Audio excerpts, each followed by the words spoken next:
Hey, greetings, everybody. Gary DeGrazia Sr. here. They call me Mr. Probate, and thank you for attending the webinar tonight with our topic, off-market probate homes.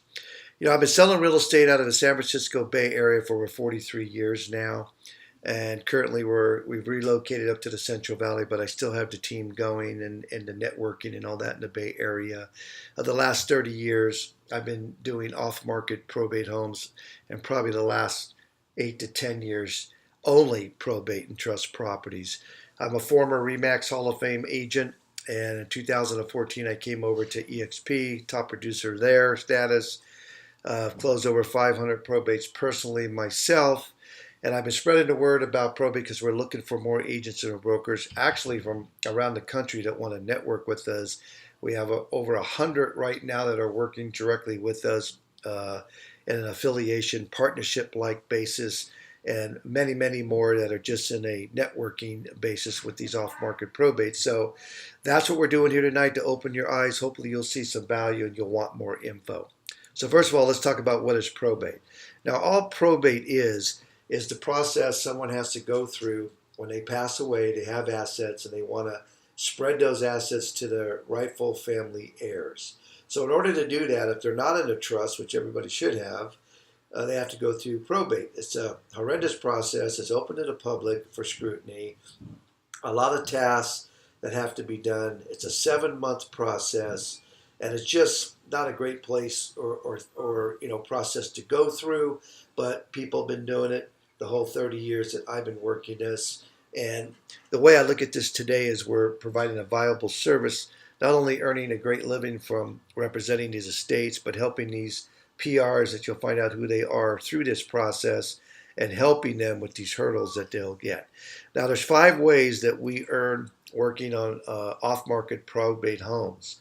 And each one of these is a unique niche in itself. You can do all 5 like I do. I take them as they develop, or you could just go after one segment. So when you see this later in this presentation, understand that. Now, why probate? Well, do you know that right now, today, over 10,000 baby boomers are turning 70 every day right now? That's a lot of people in those elderly states that have real estate. And actually, there's over $35 trillion in estate homes coming. In 2017, there was over 56,000 probate listings last year sold through the boards and the affiliate boards around the Bay Area. That's a lot of listings in one niche. And the funny thing about this is I don't work that niche. I work the off-market properties, the one that never reached there. But I like to ask agents all the time when I'm speaking, how much of that business did you get? And most of the time it's none. So what we're here today is to open up your eyes so you can start capitalizing on what's all around you and you don't even know it. Now, we work over 200 plus monthly off-market probate leads. We receive these every week, and this is from all over NorCal and Central California. We also have teams in SoCal, San Diego, Chico, Redding, Minneapolis, Colorado, Florida, Las Vegas, Nevada, coming into Reno. We're expanding everywhere because I semi-retired in 2016 of the everyday selling in the trenches and what I do with probates. And now I'm more networking with agents and brokers and doing deals together. So I hope that interests you and excites you, as it still does me today, 30 years later. And what we do is we represent buyers for probate properties. That could be investors that want to buy to flip, landlords that want to buy to hold, and retail buyers that just want to buy their own home. And they've had trouble against, over multiple bids and things like this. So that's all we do. We've set up a network, so we have everything under one roof. We deal with contractors who will do the fix-up. We deal with affiliates who will lend the estates money if they need or want to sell their heirs' interest. We have a fix-up program. We have contractors that work for us who fix the whole house up for the estate. We have escrow companies, title companies we work with, attorneys, estate companies,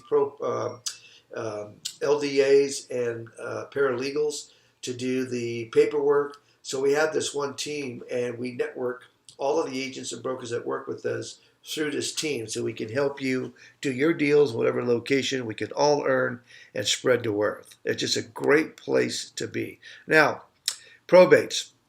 The reason we're here, and one of the number one reasons is probate is not affected by market conditions. Doesn't matter what the market climate is, buyer, seller market, we don't care. The economy is good, bad, it doesn't matter. These probate estate sellers need to liquidate the property to pay off the debts and spread the assets to the rightful heirs. And what you'll find out is probate real estate will be a consistent source of business for you every week. Every Friday night, we post all the leads in Northern California and in Central California. And our networking agents and brokers can access those and start reaching out to their local estate sellers who just started probate. Great place to be. Now, who are the players in the probate? Well, first of all, there's a personal rep. That's the most important. He's the person or she that is going to be approved to be the executor administrator of the estate, and they're the ones that are going to say yay or nay to your offer from your clients or to sign your listing. So that's who we're going to build a relationship with.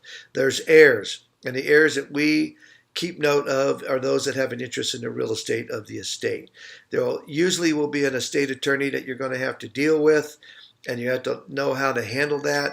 We do most of that for our network agents and brokers. We're also going to have a probate referee that we have to deal with, and they're the ones who set the value on the estate home at time of death, and many times that value is wrong. Now, these probate referees are not licensed appraisers, not licensed and certified. They are usually CPAs.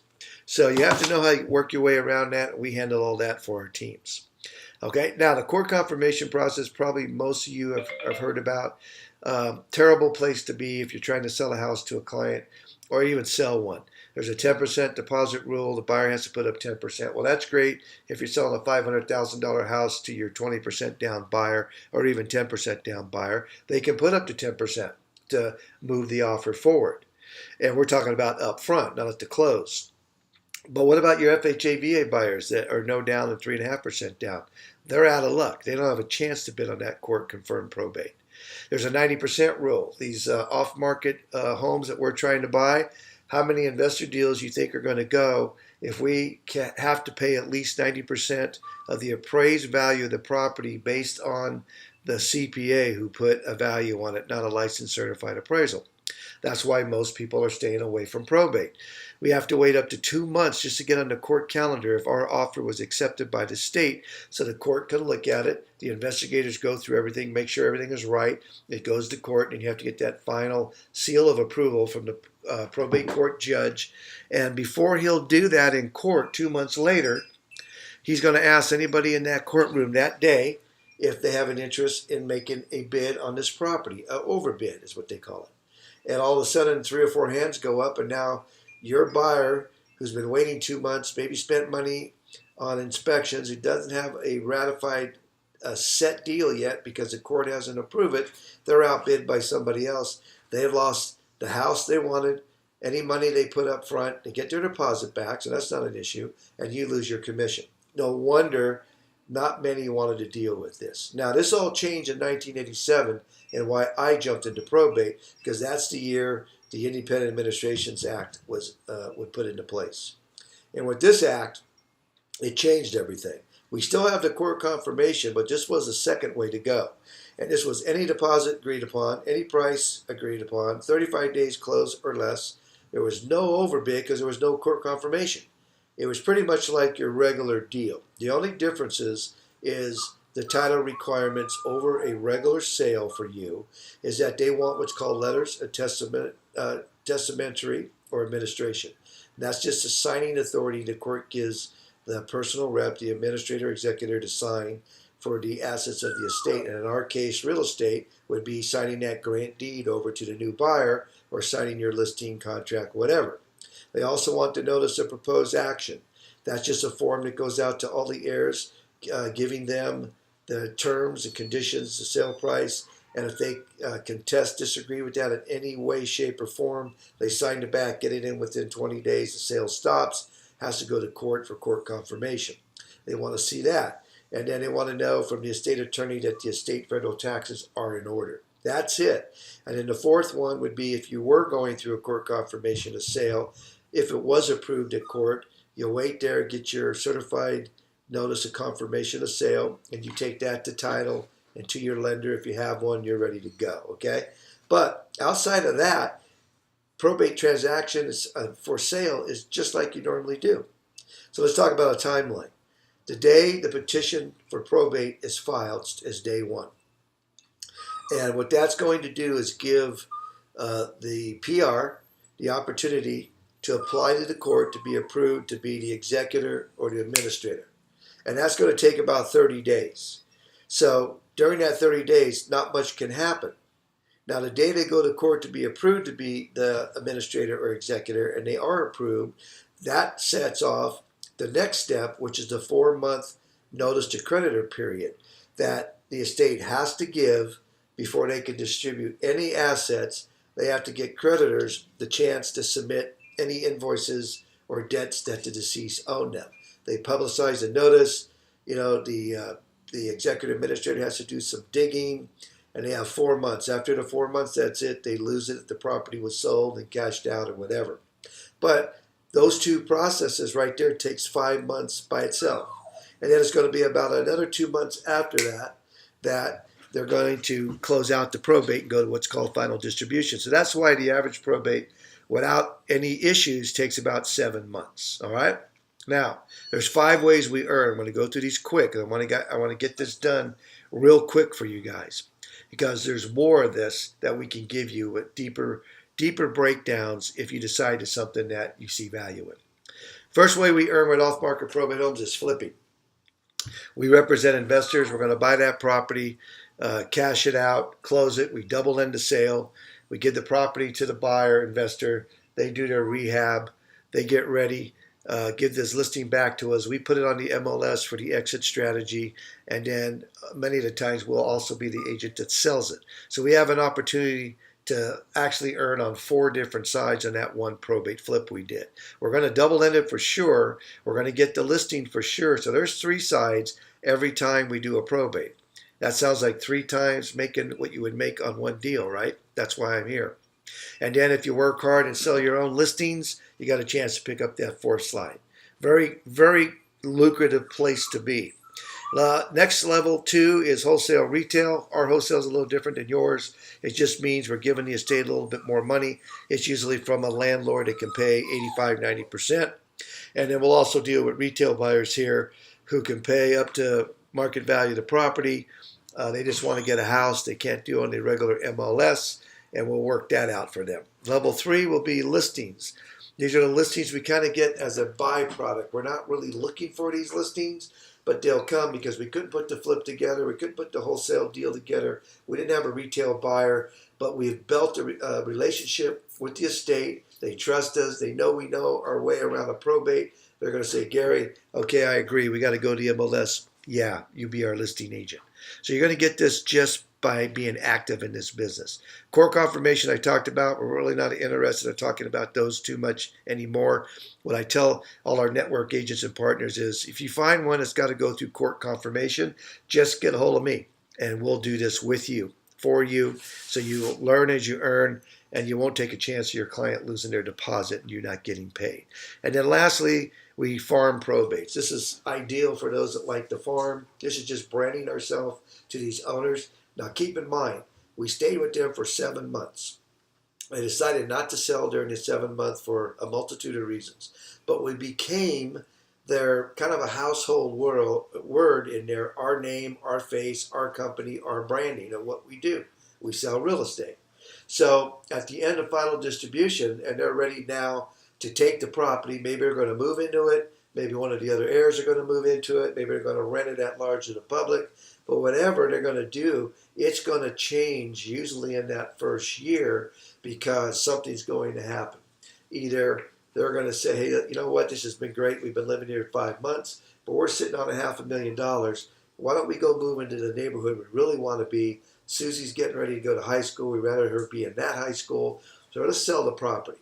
Or, hey, Uncle Tom's been in the property, he's not paying rent, he wants us to take it out of his share now when we sell the property. We can't do that. We can't pay the taxes and insurance just ourselves.